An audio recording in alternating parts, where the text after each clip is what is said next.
제가 말씀 다시 읽고 말씀 나누도록 하겠습니다. 고린도 후서 1장 1절로 7절까지 말씀 제가 봉독해 드리도록 하겠습니다. 하나님의 뜻으로 말미암아 그리스도 예수의 사도된 바울과 형제 디모데는 고린도에 있는 하나님의 교회와 또 온 아가야에 있는 모든 성도에게 하나님 우리 아버지와 주 예수 그리스도로부터 은혜와 평강이 있기를 원하노라. 찬송하리로다. 그는 우리 주 예수 그리스도의 하나님이시요 자비의 아버지시요 모든 위로의 하나님이시며 우리의 모든 환난 중에서 우리를 위로하사 우리로 하여금 하나님께 받는 위로로서 모든 환난 중에 있는 자들을 능히 위로하게 하시는 이시로다. 그리스도의 고난이 우리에게 넘치는 것 같이 우리가 받는 위로도 그리스도로 말미암아 넘치는도다. 우리가 환난 당하는 것도 너희가 위로와 구원을 받게 하려는 것이요 우리가 위로를 받는 것도 너희가 위로를 받게 하려는 것이니 이 위로가 너희 속에 역사하여 우리가 받는 것 같은 고난을 너희도 견디게 하느니라. 너희를 위한 우리의 소망이 견고함은 너희가 고난에 참여하는 자가 된 것 같이 위로에도 그러할 줄 알미라. 아멘. 오늘은 고린도 후서의 말씀을 우리가 함께 상고하고자 합니다. 여러분이 기억하실지 모르겠지만 예전에 수요예배 때 베드로 전서와 후서 강해를 이어갔던 적이 있습니다. 베드로 전서와 후서의 강해를 마치고 나서 좀 난해의 구절 몇 개를 살펴봤고 또 그에 따라 주제별로 설교를 하게 됐거든요. 그리고 이후에 이제 로마서 5장을 좀 살펴보게 되었는데 5장이 그 의로 여기심을 받은 이 성도가 하나님과 화평의 관계를 누리는 것으로, 그래서 구원받은 이 성도가 구원에 대해서 어떻게 이해를 가져야 하는가로 이 로마서 5장부터 출발해서 약간의 흐름이 이어가는 것으로 주제의 설교를 했습니다. 로마서 5장이 성도로서 구원에 대한 인식을 제대로 갖춰야 할 것, 그리고 그 다음에 선한 일을 위해 지으심을 받은 것에 대해서도 한번 살펴본 적이 있죠. 그리고 성령에 대한 기본적인 이해들을 우리가 함께 살펴본 적이 있고, 성령을 근심하게 하거나 성령을 소멸케 하거나 성령을 회방하지 말아야 할 것에 대해서 우리가 살펴본 적도 있습니다. 그리고 사탄의 존재와 활동 방식에 대해서도 살펴봤었고요. 영적 침체에 관해서도 2주간 살펴봤었죠. 그리고 그 이후에 성도의 견인에 대해서 살펴봤습니다. 그리고 이후에 우리의 택하심에 대해서 하나님께서 우리를 왜 택하셨는가를 살펴보았고, 여러분이 기억하실 새하늘과 새 땅에 대해서 한 3주간 살펴봤습니다. 그리고 저저번 주 마지막으로 성령 충만에 대해서 우리가 함께 살펴보았지요. 이 여러 가지 주제를 로마서 5장을 출발로 해서 성도가 하나님 앞에서 신앙을 가지고 살게 되는 삶에 있어서 성령의 역할과 더불어서 사탄이라는 영적 존재와 더불어서 우리가 하나님 앞에 선한 일을 추구해야 할 것과 더불어서 그것을 넘어서서 하나님께서 우리를 어떻게 이끄시는가까지, 그리고 우리를 어떠한 완성으로 이끌어 나가시는가까지, 그리고 이후에 그 완성을 바라보는 우리가 우리 안에 계신 성령과 더불어서 어떻게 행해야 나가야 할 것인가까지 우리가 그 내용을 한 흐름으로 좀 살펴보았습니다. 이제는 그 주제 설교를 좀 뒤로 하고요. 다시 한번 강해로 돌아오려고 합니다. 오늘부터 시작해서 시간이 나는 대로 고린도 후서 말씀을 좀 살펴보도록 하겠습니다. 고린도 전서는 우리 청년부에서 살펴본 적이 있습니다. 청년부에서 1년 넘는 시간 동안 고린도 전서를 살펴봤었고요. 수요 예배에서는 고린도 후서를 살펴볼 것인데, 고린도 전서의 내용을 여러분이 좀 안다는 걸 전제하에 고린도 후서를 통해서 우리가 하나님에 대해 알 것과 교회에 대해 알 것과 그 가운데에서 성도됨을 어떻게 누리는지까지 우리가 좀 고린도 후서를 통해서 한번 살펴보도록 하겠습니다.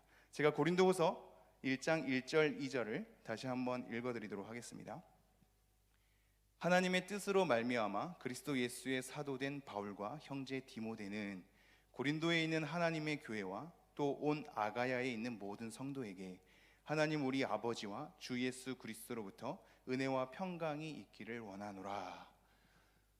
언뜻 보면 이 말씀 속에서 우리는 약간 큰 강조점을 발견하기가 어렵죠. 이것은 이때 편지의 형식 속에서 바울이 많이 취했던 고백이기 때문입니다. 그리고 평화의 인사였죠. 평화의 인사가 유사하다 보니 특별한 강조점이 띄지 않는 것처럼 느껴집니다. 이 유사점을 한번 발견하고 다시 한번 돌아오도록 할까요? 고린도 전서 1장 1절을 볼까요? 고린도 전서 1장 1절. 앞에 자막이 준비되어 있는데요. 함께 읽도록 하겠습니다. 시작. 하나님의 뜻을 따라 그리스도 예수의 사도로 부르심을 받은 바울과 형제 소스데네는, 하나님의 뜻을 따라 그리스도 예수의 사도, 이 부분이 계속 강조점을 띄는 것을 보게 되죠. 에베소서 1장 1절 보겠습니다. 함께 읽겠습니다. 시작. 하나님의 뜻으로 말미암아 그리스도 예수의 사도된 바울은 에베소에 있는 성도들과 그리스도 예수 안에 있는 신실한 자들에게 편지하노니. 잠깐 띄워주십시오. 하나님의 뜻으로 말미암아 그리스도 예수의 사도된 바울, 거의 똑같지 않습니까? 그 뒤에 이 편지를 수신하게 되는 교회 명만 다르고, 하나님의 뜻, 그리스도 예수의 사도. 골로새서 1장 1절을 보겠습니다. 골로새서 1장 1절 함께 읽겠습니다. 시작. 하나님의 뜻으로 말미암아 그리스도 예수의 사도된 바울과 형제 디모데는, 마찬가지입니다. 하나님의 뜻, 그리스도 예수의입니다. 오늘 우리가 함께 나눌 말씀의 제목이 뭘까요? 네, 아마 제가 저렇게 이제 자막이 나올 줄 알았는데요. 제가 원래 보내드린 이제 문구는 그리스도 예수의 한 다음에 콤마입니다. 콤마를 대부분 이제 오타라고 알 것 같아서 분명히 빠질 것이다라고 제가 예감을 했는데요. 굉장히 예언이 적중했죠.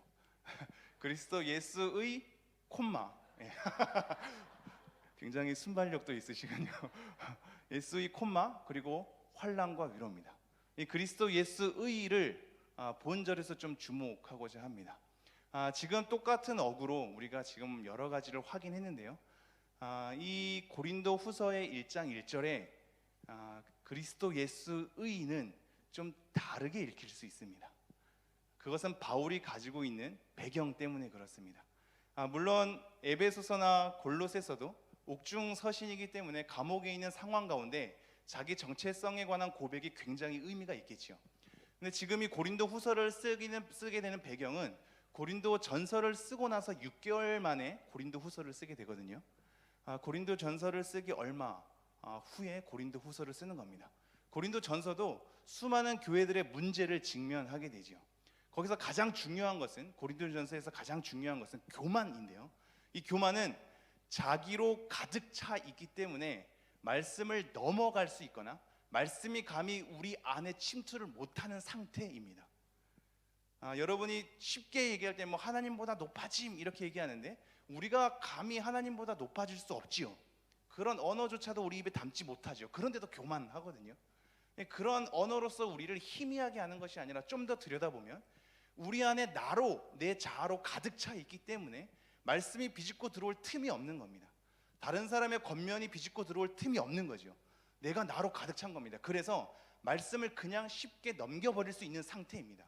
이 교만의 상태를 통해서 처음에 이 고린도 교회의 출발이 예수 그리스도를 터로 삼아서 예수 그리스도로부터 출발을 하게 되었는데, 이들이 가지고 있는 은사와 능력, 이들이 가지고 있는 열정이 그리스도를 삼켜버린 바 된 겁니다.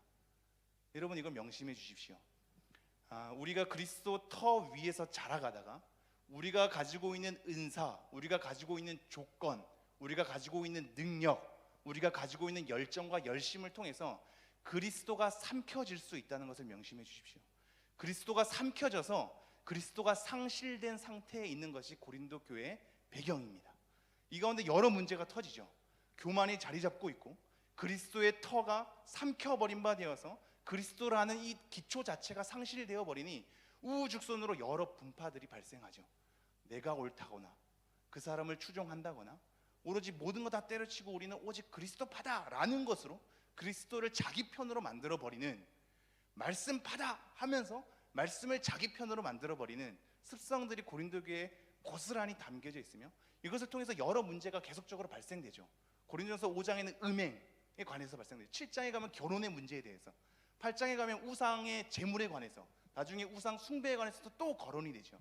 나중에 예배에 대한 질서 속에서 성만찬에 관해서도, 예배 안에 드리는 남녀 간의 태도와 모습에 관해서도 고스란히 드러나고, 그들이 가장 자랑할 만한, 가장 열정을 불러일으킬 만한 은사에 관해서도 여러 가지 사람들에게 덕을 끼치지 못하는 상태가 되어버린 거죠. 이것은 나중에 부활에 대한 문제로도 거슬러 올라가며 헌금에 대한 문제까지 거슬러 올라가죠. 이것이 고린도전서 1장부터 16장까지의 교회의 문제였습니다. 이 문제들을 하나하나 바울이 지적하면서 풀어내죠. 여러분, 우리는 여기서 하나 직시해야 합니다. 교회가 문제가 있었다. 아니, 바울이 세웠던 교회가, 수많은 사람들이, 사도가 담당했던 교회가 문제가 일어나다니, 지금 이 땅 가운데, 우리 교회 가운데 바울 같은 지도자, 모세 같은 지도자가 있으면 전혀 문제될 것 없이 탁탁탁 정리가 될 텐데, 아니 그때도 문제가 일어났구나를 직시를 해야 되고, 그러기에 이 문제가 일어난 상황 가운데 그 문제를 어떻게 풀어가는지에 대한 방식에 집중하셔야 합니다.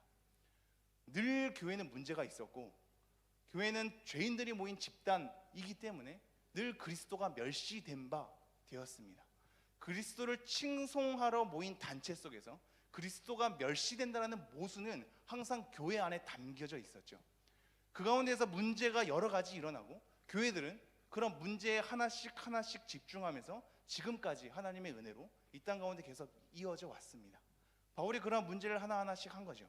그런데 이후에 고린도 교회 사람들이 바울의 권면을 통하여서 회개하기도 하고 애통하기도 하고 스스로 돌이켜보기도 했으나, 그 가운데 여전히 거짓 사도들이 남았습니다. 이 거짓 사도들이 남아서 어떠한 일을 꾸몄냐면, 바울에 대한 사도권에 대해서 시비를 건 겁니다. 바울이 12제자 중에 속한 자인가? 예수님을 직접 보기라도 했대? 예수님 옆에서 말씀 들어봤어? 예수님이 하신 일 직접 눈으로 목격했대? 걔 뻥치는 거 아니야? 이런 수많은 오해로 이 바울에 대한 권리를, 바울에 대한 입장을, 바울의 위치를 갉아먹은 것이죠. 교묘한 이 누명으로 하여금 바울이 굉장히 그 고린도 교회 사람들 앞에 서지 못하도록 만든 것입니다. 바울의 심정이 어땠을까요? 많은 것을 해놓고도 불신하는 상태, 억울하게 누명을 당한 채로 신뢰가 깨어지는 상태, 여러분이면 어쩌시겠습니까?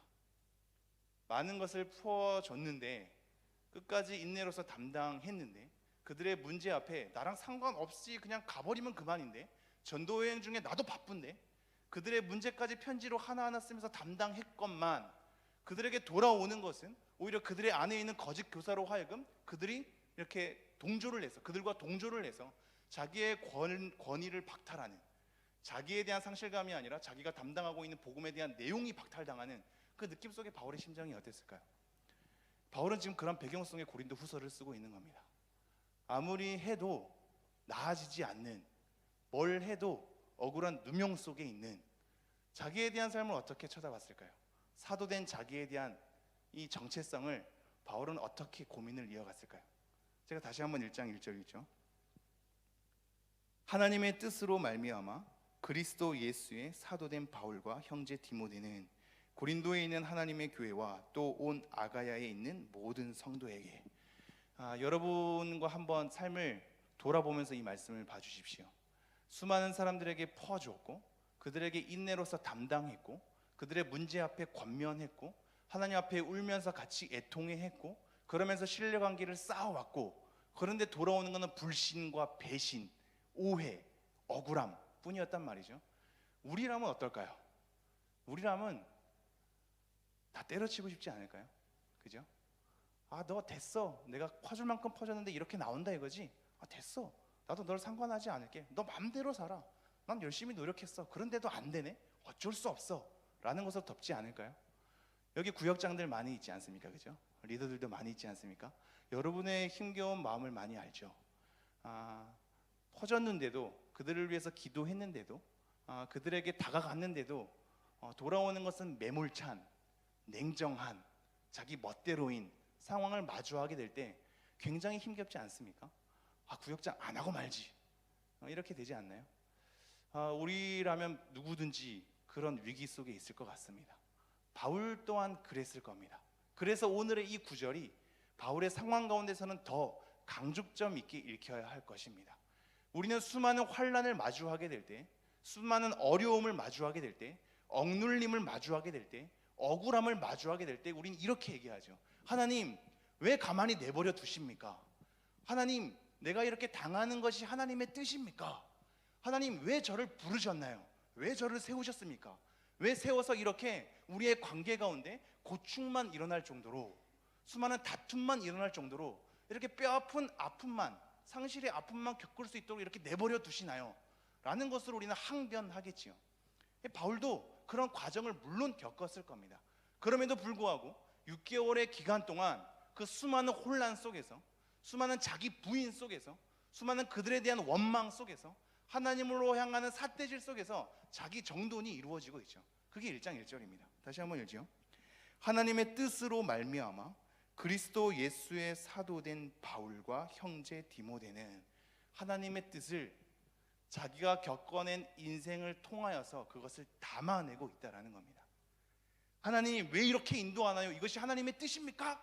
로 항변하는 것이 아니라 자기가 처한 억울한, 누명을 씌운, 자기의 권위가 박탈된, 자기가 가지고 있는 복음이 상실된, 신뢰관계가 깨지는, 배신당하는 이 위기의 상황 가운데 하나님, 이 모든 현실을 담아내는 것 속에 하나님의 뜻이 담겨져 있군요를 하나님의 하나님 되심 때문에 이해하고 받아들이고 있는 겁니다.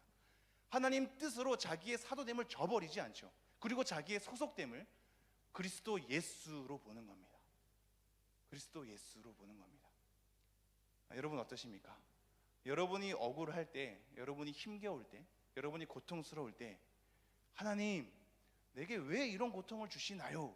로 항변을 우리가 많이 하지, 하나님 내가 그럼에도 불구하고 하나님께 속해 있군요 라는 것에 대한 그리스도 예수의 소속감으로 하나님께 고백한 적이 우리가 별로 있을까요? 그렇죠?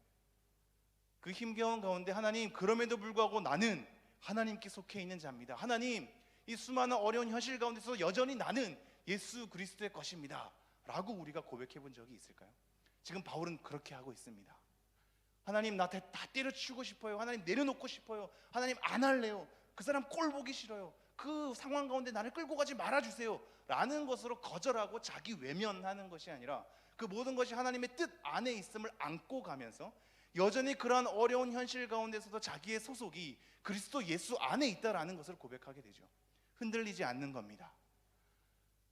그 과정 가운데 흔들림이 있으나 결국 고백하기는 하나님 저는 여전히 그들의 외면 속에서도, 여전히 억울한 누명 속에서도 하나님의 뜻하심 안에서 내가 사도로 부르심을 받았음을 나는 부인할 수 없습니다. 그리고 더불어서 하나님 나에 대한 소속이 그리스도 예수께 있음을 내가 다시 한번 확인합니다. 그들의 배신에도 불구하고, 그들의 외면에도 불구하고, 해도 안 되는 상황에도 불구하고, 문제는 여전히 사라지지 않는 계속 반복되는 상황 가운데서도 내가 그리스도 예수 안에 속해 있음을, 하나님의 뜻대로 내가 사도로 부르심을 받았음을 자기 정체성을 하나님 앞에 고백하고 있는 거죠. 다시 한번 1장 1절 읽겠습니다. 하나님의 뜻으로 말미암아 그리스도 예수의 사도된 바울과 형제 디모데는 고린도에 있는 하나님의 교회와 또 온 아가야에 있는 모든 성도에게, 이 디모데를 잠깐 언급하는 것은 의미가 있습니다. 고린도전서 16장 10절 11절 자막에 나와 있을 텐데요, 함께 읽어보도록 하겠습니다. 시작. 디모데가 이르거든 너희는 조심하여 그로 두려움 없이 너희 가운데 있게 하라. 이는 그도 나와 같이 주의 일을 힘쓰는 자임이라. 그러므로 누구든지 그를 멸시하지 말고 평안히 보내어 내게로 오게 하라. 나는 그가 형제들과 함께 오기를 기다리노라. 지금 바울은 디모데를 고린도 교회에 보냅니다. 그런데 이 디모데가 처한 상황이 굉장히 곤욕스럽습니다. 제가 다시 한번 10절 볼까요? 디모데가 이르거든 너희는 조심하여 그로 두려움 없이 너희 가운데 있게 하라. 나중에 디모데 전서 보면 하나님이 너희에게 주신 마음은 두려워하는 마음이 아니오 라는 것을 쓴 이유가 여기에 있는 거죠. 지금 디모데는 두려운 겁니다. 두려움에 대한 배경은 정확하지 않습니다. 그 디모데의 연소함을 통해서 사람들이 업신여긴 것 때문에 두려워하는 것인지, 아니면 고린도 교회 상황이 너무나 어지러워서 디모데 정도로는 그것이 정돈이 안 돼서 두려운 것인지, 아니면 너무나 커다란 사명 앞에 자기의 보잘것 없음을 주목하면서 두려워하는 것인지, 우리 많은 것으로 추측할 수 있겠죠. 중요한 건 지금 두려워하고 있다는 겁니다. 바울 곁에서 많은 것을 배우고 또 그것을 권위를 힘입어서 보냄을 받은 자 디모데가 두려워하고 있습니다. 고린도 교회 성도들을 만나는 것을 두려워하고 있고, 그 성도들은 오히려 디모데를 우습게 여기는 거죠. 제가 계속 읽어보죠. 너희는 조심하여 그로 두려움 없이 너희 가운데 있게 하라. 이는 그도 나와 같이 주의 일을 힘쓰는 자임이라. 그러므로 누구든지 그를 멸시하지 말고 평안히 보내어 내게로 오게 하라. 나는 그가 형제들과 함께 오기를 기다리노라. 멸시하는 상황인 거죠. 디모데 따위는 감히 우리 고린도 교회에 그 연소함 때문인 건지 실력 없음 때문인 건지 어쨌든 디모데의 디모데됨, 그 인간됨이 고린도 교회 성에 안 찬 겁니다. 멸시할 수 있는 거죠.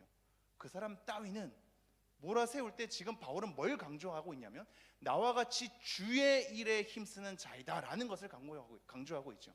디모데됨, 인간됨에 주목하기보다는 디모데를 통해서 일하시는 주님의 일하심을 주목하게끔 이끌어내고 있죠. 그러면서 오늘 다시 한번 1장 1절 하나님의 뜻으로 말미암아 그리스도 예수의 사도된 바울과 형제 디모데는 디모데까지 같이 껴놓는 겁니다. 이 바울의 배려를 여러분 주목하십시오. 바울이 이 배려가 나중에 어떻게 위로로 이어지는지까지 여러분 한번 확인하셔야 됩니다. 디모데를 껴놓습니다. 두려워하는 이 디모데를, 멸시받을 이 디모데를 다시 한번 그에게 용기를 불어넣어 주는 동시에 이 또한 너네들의 성에 안 찰지 몰라도 주의 일에 나와 함께 힘쓰는 자이기에 함께 주님의 일하심 가운데 있는 이 디모데가 하나님의 뜻대로 부르심을 받았고 여전히 그리스도 예수에게 소속된 자이다라는 것을 자기와 더불어서 디모데를 껴서 데리고 가지요. 그러면서 이렇게 인사합니다. 고린도에 있는 하나님의 교회와 온 아가야에 있는 모든 성도에게. 이때 그리스 지방은 남부와 북부 두 개 주로 이루어져 있거든요. 이 아가야와 마게도냐 이 두 가지 주로 이루어져 있습니다. 쉽게 얘기하면 우리 이 대한민국 쪽에 물론 나라가 분단이 됐습니다만 이 북한 남한 뭐 이런 식으로 이해해도 되겠습니다. 이 남한 가운데 한 수도가 바로 고린도인 겁니다. 그러니까 아가야라는 남쪽 주의 수도가 바로 고린도였습니다. 고린도를 넘어서서 그 온 지방에 있는 아가야에 있는 모든 성도에게 이렇게 인사하죠. 2절 함께 읽겠습니다. 시작. 하나님 우리 아버지와 주 예수 그리스도로부터 은혜와 평강이 있기를 원하노라. 은혜와 평강에 대한 인사를 전하는 겁니다. 여러분 권면합니다. 여러분이 굉장히 힘든 상황 가운데 처한다 할지라도 사람들이 외면하는 자리에 있다 할지라도 굉장히 고통스러운 순간 가운데 처해 있다 할지라도 여러분이 그리스도 예수께 소속되어 있음을 하나님의 뜻 가운데 내 인생이 펼쳐져 있음을 하나님 앞에 고백하는 여러분 되었으면 좋겠습니다. 그것으로 여러분의 중심을 잡아서 그리스도께 소속된 것으로 하나님의 뜻 가운데 내 인생이 놓여져 있는 것으로 여러분 스스로가 거기서부터 여러분의 섬김과 열심이 나왔으면 좋겠습니다. 그러면서 3절에 이렇게 펼쳐지죠. 함께 읽도록 하겠습니다. 시작. 찬송하리로다. 그는 우리 주 예수 그리스도의 하나님이시요 자비의 아버지시요 모든 위로의 하나님이시며. 바울의 특별한 표현이기도 하고 나중에 베드로 전서에 나오기도 하죠. 찬송하리로다 라는 이 감탄사로 먼저 시작하거든요. 이것은 벌써 많은 것이 정돈되어 있는 상태입니다. 여러분의 찬양은 어떻게 나오십니까? 여러분의 찬양은 정말로 이 우리의 현실을 관통하는 것 속에 하나님에 대한 바라봄으로 나오는지요? 지금 우리가 흥얼거리는 이 찬양은 현실을 외면한 채, 현실을 저 멀리 내팽겨둔 채 그냥 흥얼거리는 마음으로 찬양하는 상태가 아닌 겁니다. 현실을 뚫고 들어와서 일하시는 하나님을 목격한 상태에서 나의 이러한 현실 속에서도 하나님의 뜻 가운데 있어서 하나님이 이러한 신실하심을 나타내시는군요 라는 목격 속에 하나님의 위대하심을 찬양하는 겁니다. 많은 정돈이 돼 있는 거죠. 나를 외면하고 억울하게 누명 쓰고 배신하고 여전히 문제가 지워지지 않는 이 상황 가운데 하나님의 뜻, 그리스도께 소속된 나를 바라보면서 이 모든 것이 하나님의 일하심 가운데 그 신실하심 가운데 펼쳐지고 있음을 이해하는 이 바울의 심정 속에 찬송하리로다 라는 것으로 나오는 거죠. 이게 똑같습니다. 에베소서 1장 3절 볼까요?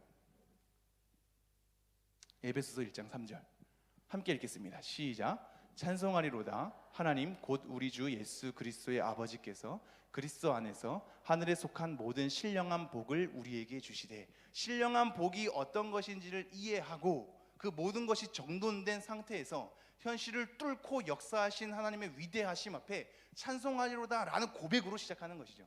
이 고백을 통하여서 그 이후의 이유가 거론되는 겁니다. 베드로전서 1장 3절 볼까요?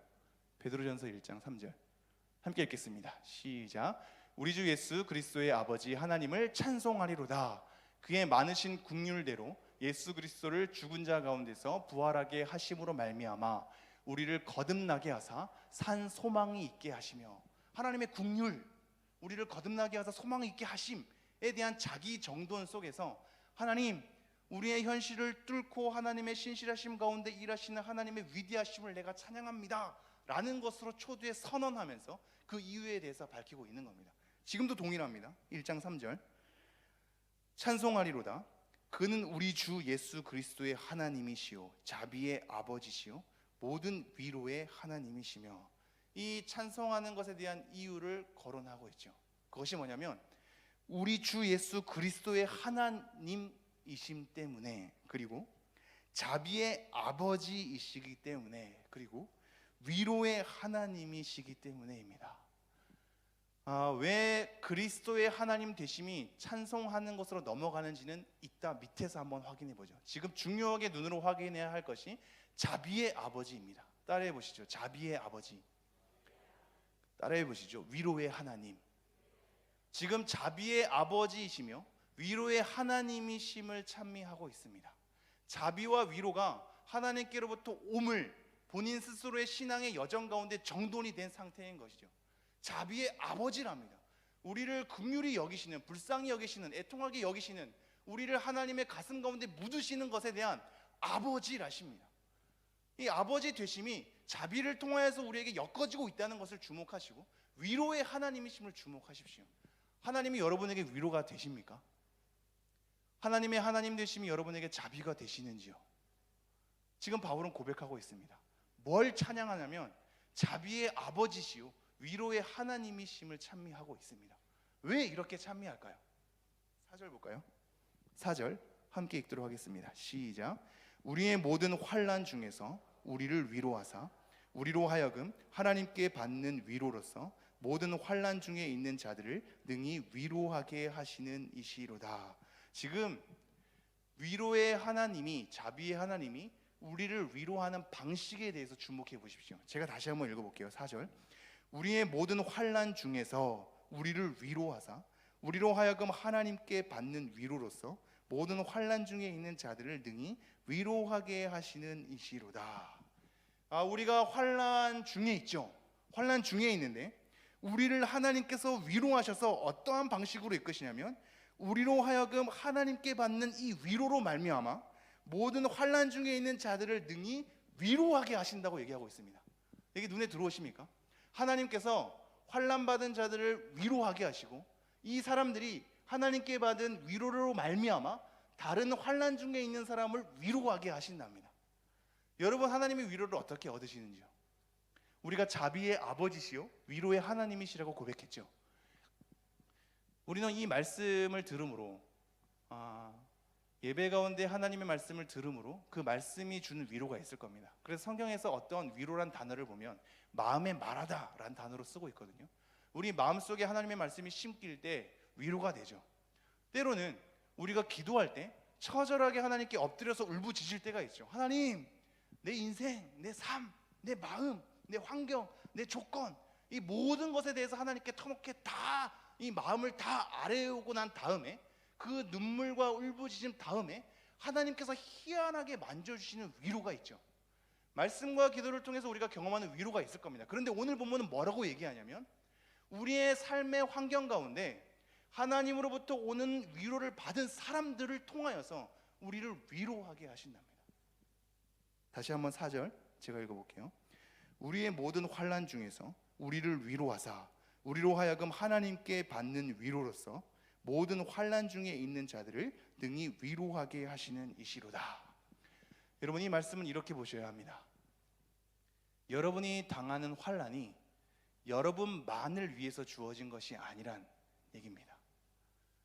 여러분이 당하는 환난 가운데 하나님께서 주시는 위로가 여러분처럼 환난 당하는 자들을 위해서 흘러가도록 하나님께서 교회를 형성하셨답니다. 여러분이 하나님께 어떻게 위로를 받으시겠는지요? 하나님이 나타나셔서 내 이름 부르시면서 뭔가 신비롭게 내 마음을 어루만져 줄 거라고 생각하십니까? 우리는 말씀으로부터 위로를 얻죠. 기도를 통해서 하나님의 매만짐이 있을 수 있습니다. 그러나 오늘 본문을 통해서 명확하게 하나님께서 우리를 위로하시는 방식은 어떠한 사람들로 하여금 환난 가운데 그 처한 이 성도로 하여금 하나님이 주시는 위로를 통하여 그 사람들을 위로하게 하신답니다. 여러분, 이것은 좀 더 커다란 맥락 가운데 이해해야 하는데요, 여러분이 처한 어려움, 여러분이 처한 억울함, 여러분이 처한 굉장한 괴로움, 고통이 사실상 여러분 삶의 한 사람으로 끝나지 않는다는 것이죠. 여러분이 그 환난 가운데 처하는 어려움 속에서 여전히 그리스도를 통하여서 소속된 하나님의 뜻 가운데 펼쳐진 하나님의 신실하심을 맛볼 때 거기서 우리는 위로하심을 얻게 되는데, 이 위로하심은 내 인생, 나라는 삶의 처지, 내가 살고 있는 환경과 조건, 나만이 직시하고 내 가족만이 안고 가야 되는 이 인생이 아니라 이 인생 가운데 하나님께서 던져주시는 위로로 하여금 내 옆에 있는 환난당한 자에게 연결되도록 하나님께서 인도하신답니다. 하나님, 왜 저는 이런 인생을 살게 되었을까요? 하나님, 제가 바라지도 않는 이 억울한 인생을 왜 살게 되었을까요? 하나님, 제 잘못만은 아닌 것 같은데 왜 다른 사람들은 나보다 더 못한 선택을 한 것 같은데도 그 사람들은 잘 되고 왜 나는 이런 환경 가운데 처해지게 될까요? 하나님, 대체 내가 얼마나 많은 걸 잘못했나요? 왜 나는 이런 인생을 살게 하시나요? 여기에 답이 있습니다. 여러분, 여러분의 인생은 여러분의 홀로 짊어지고 갈 인생이 아닌 겁니다. 여러분의 인생 가운데 처해지는 환난과 그 환난 가운데 하나님의 신실하심을 통해서 얻어지는 위로는 또 다른 성도들의 환난 속에서 위로로 작용하게끔 하나님께서 일하신다고 얘기하고 있습니다. 여러분이 과거에 얻게 되는 여러 가지 고통들, 현재 지금 겪게 되는 고통들, 미래에 얻게 될 고통들, 이 모든 것이 나라는 인생 하나만으로 끝나지 않음을 여기서 확인하셔야 합니다. 하나님이 얼마나 넓으신 분이냐면 하나님 스스로 나타나서 한 개인에게 위로를 던져주는 것으로 일하시지 않고 나에게 소속된 자가 당하는 환난 가운데 함께 거하여 주사, 위로라는 것은 함께 그 사람에게 이제 이 말하다라는 거거든요. 이 파라칼레오라는 겁니다. 같이 더불어서 말하다는 겁니다. 그 사람과 함께 있는 자리에서 말을 통하여서 그에게 위로를 주고 그 위로를 통하여서 함께 있는 자에게 위로가 흘러가도록 만드셨답니다. 여러분의 인생에 같이 연결된 이 삶은 함께 하나님의 위로와 하나님의 환난으로 더불어 살게끔 하나님께서 펼쳐 놓으셨습니다. 우리는 근데 반대로 가죠. 저 사람의 망함을 내 은근한 즐거움으로, 내 인생의 잘남은 이 사람과 상관없는 것으로, 내 인생의 환난은 나 혼자 그것을 견뎌내는 것으로 우리는 그렇게 이해하죠. 그러니 여전히 구원받은 백성임에도 불구하고 개인적 신앙에서 벗어나지 못하는 겁니다. 그럼 오늘 확인하십시오. 우리가 마주하게 되는 환난은 하나님이 주시는 위로를 통하여 또 다른 성도가 겪게 될 환난 가운데 그 위로가 흘러가게끔 돼 있답니다. 우리는 더불어서 연결된 관계인 겁니다. 그리스도께 연결됐다는 건 그리스도께 연결된 또 다른 성도와 연결됐다는 것을 의미합니다. 그 사람의 환난이 나의 환난으로 오고 그 사람의 위로가 나의 위로로 오는 거죠. 이것이 정상적 교회의 관계이며 하나님은 그것을 통해서 일하신답니다. 그 사람이 전에 겪었던 환난과 그것을 극복하게 된 하나님의 신실하심 가운데 얻게 된 위로가 서로의 관계 가운데 흘러가도록 하는 거죠. 여러분은 그 옆에서, 곁에서 함께 말하는 관계 속에 있어야 합니다. 어떻게 말할까요? 어떻게 말할까요? 우리는 수많은 고통을 얘기하면서 이렇게 풀죠. 나는 이 정도까지 당해봤어. 나는 이 정도 어려움까지 겪어봤어. 당신이 처한 건 아무것도 아니야 라는 것으로 자꾸 가르치려 하면서 위로하죠. 그건 전혀 도움이 안 되죠. 전혀 위로가 될 수 없습니다. 어떻게 위로해야 될까요? 하나님께 받은 위로로서 그들을 위로해야 되는데 어떻게 위로해야 될까요? 그리스도의 방식을 취하셔야 합니다. 자기를 비우는 것, 낮추는 것, 겸손한 것, 온유함으로, 섬기는 방식으로, 자기를 부인하는 것으로, 그 옆에서 자기 삶을 담당하는 것으로, 자기 십자가를 지는 것으로, 예수님이 살았던 방식 그대로 그들과 함께 옆에서 그들에게 하나님께 호소하며 같이 엎드리며 가는 길로서 담당해야죠. 그것이 우리에게 위로가 될 것입니다. 뭔가 우리가 성공했다고, 괜찮아졌다고, 극복했다고, 더 심한 것을 겪어도 나는 살아있다고, 이런 것쯤으로 자기를 과시하는 것이 아니라, 그 사람의 어떠한 고난은 아무것도 아닌 것으로 가볍게 취급하는 것이 아니라, 어떠한 사람도 그 사람 수준에서 다 고통스러울 수 있는 것이기에 잠잠히 그들과 함께 하나님의 하나님 되심을 누리며 함께 더불어서 말하는 관계로 서 있어야 하는 겁니다. 그 가운데 우리 위로가 전달될 것입니다. 다시 한번 4절 제가 읽겠습니다. 우리의 모든 환난 중에서 우리를 위로하사 우리로 하여금 하나님께 받는 위로로서 모든 환난 중에 있는 자들을 능히 위로하게 하시는 이시로다. 5절 함께 읽겠습니다. 시작.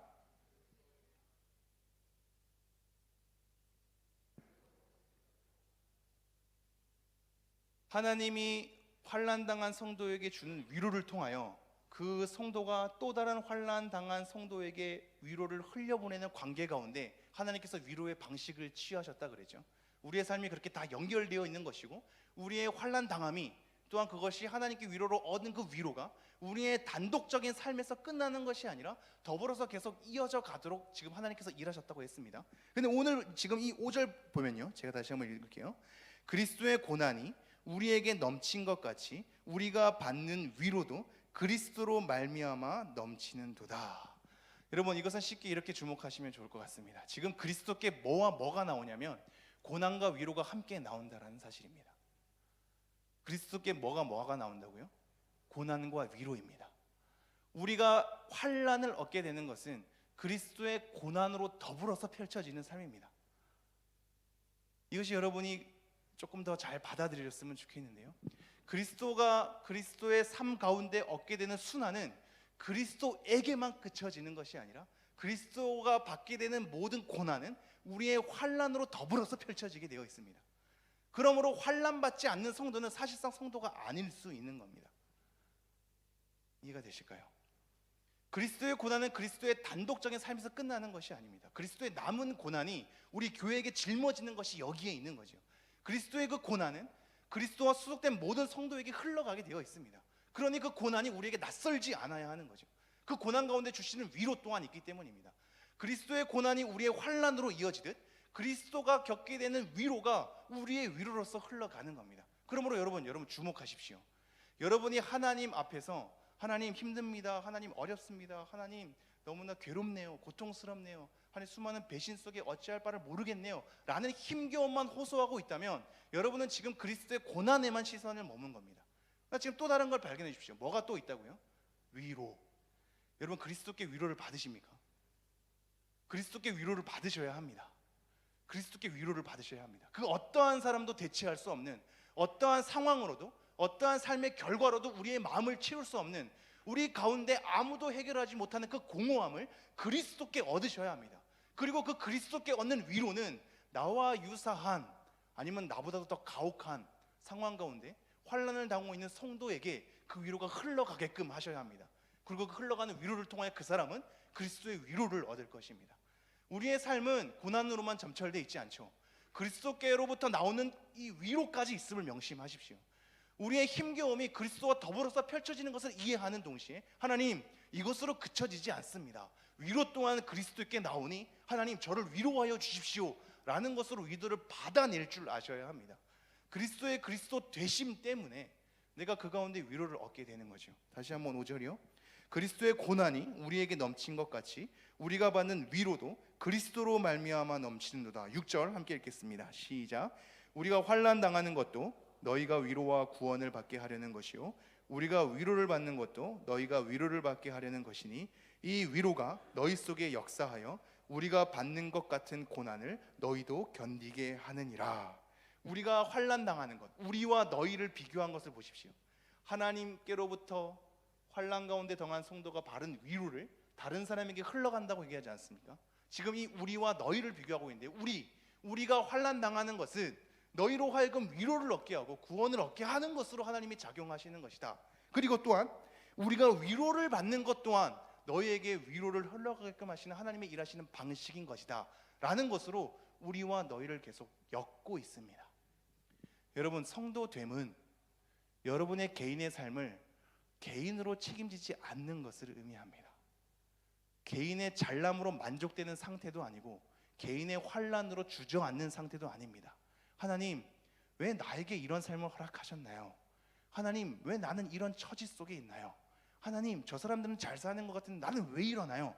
라는 것으로 내 개인의 삶으로만 던져진 삶이 아니라 내 개인의 삶을 넘어서서 연결된 성도들에게 나의 환난이 그들에게 위로로 흘러가게끔, 그들에게 또한 구원으로 흘러가게끔, 내가 이 환난 가운데 그리스도 되심 때문에 얻게 되는 위로를 통하여서 또한 그들에게 위로를 흘러가게끔 하나님께서 우리를 그리스도와 연합된 자로 엮으셨답니다. 그럼 여기서 함께 책임지는 관계를 발견하셔야 합니다. 제가 예배 전에 우리 아는 후배에게 연락이 왔는데요. 자기가 교구를 담당하고 있는데 교구 담당하는 부모님의 이 자녀가 자살을 했답니다. 그래서 이 대기업에 다니는 친구인 것 같은데요. 그 뭐 노래방 문화나 이런 접대 문화 이런 게 싫어서 막 우울증을 앓고 있다가 이 며칠 전인지 오늘인지 이렇게 목숨을 스스로 끊은 것 같아요. 동생이 얘기를 하더라고요. 이거를 어떻게 설명을 해야 하나요? 내가 가서 어떤 위로의 말을 해야 하나요?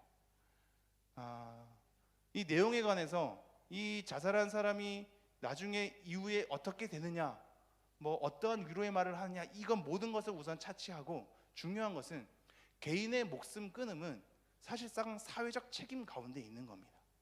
한 개인의 생명, 한 개인의 생존은 본인 삶을 스스로만 짊어지는 것으로 펼쳐지지 않고 모든 관계 가운데 놓이는 겁니다. 한 사람이 태어나고 자라나고 생존하고 살아가는 모든 것이 개인의 삶의 결정으로만 이루어지는 것이 아니라 모든 사람과 더불어서 이루어지죠. 그러므로 한 개인의 생명 끊음은 모든 관계된 사람의 같은 공유하는 책임이 있는 겁니다.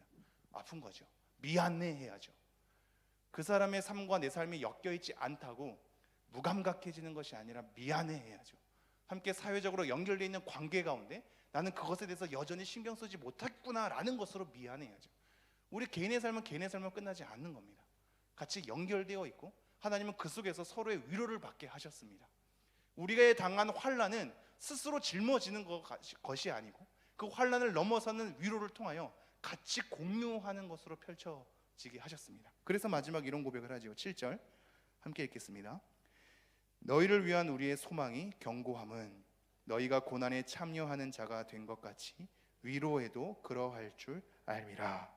우리가 너희에 대한 소망이 견고해지는 것은 너희가 고난에 참여하듯이 고난에 참여한 그 상태에 이르면 당연히 하나님이 주시는 그리스도가 주시는 이 위로에도 참여하기 때문에 너의 그 상황은 개인으로 끝나지 않고 하나님의 붙드심 가운데 또 다른 성도에게 위로를 줄 만한 삶으로 인도하실 것이다. 그러므로 너에 대한 소망은 견고해질 수밖에 없다 라고 얘기를 하고 있습니다. 제가 마지막 6절 7절 읽고 마치도록 하겠습니다. 우리가 환난당하는 것도 너희가 위로와 구원을 받게 하려는 것이요 우리가 위로를 받는 것도 너희가 위로를 받게 하려는 것이니 이 위로가 너희 속에 역사하여 우리가 받는 것 같은 고난을 너희도 견디게 하느니라. 너희를 위한 우리의 소망이 견고함은 너희가 고난에 참여하는 자 된 것 같이 위로해도 그러할 줄 알미라. 오늘 고린도 후서 1장 1절부터 7절을 봤는데요. 하나님으로부터 우리가 고난받을 수 있는 것과 동시에 하나님으로부터 위로를 받아야 함도 명심하십시오. 그리고 여러분이 그리스도와 더불어서 받게 되는 그 위로는 또 다른 환난당하는 성도에게 위로로 작용할 것입니다.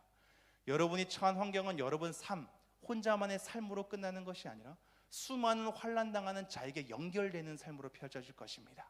그러므로 고난당하고 그 가운데 그리스도로 더불어서 위로를 얻어내십시오. 그리고 그 위로를 통하여서 우리 옆에 있는 지체에게 위로를 흘려보내는 여러분이 되었으면 좋겠습니다. 기도하겠습니다.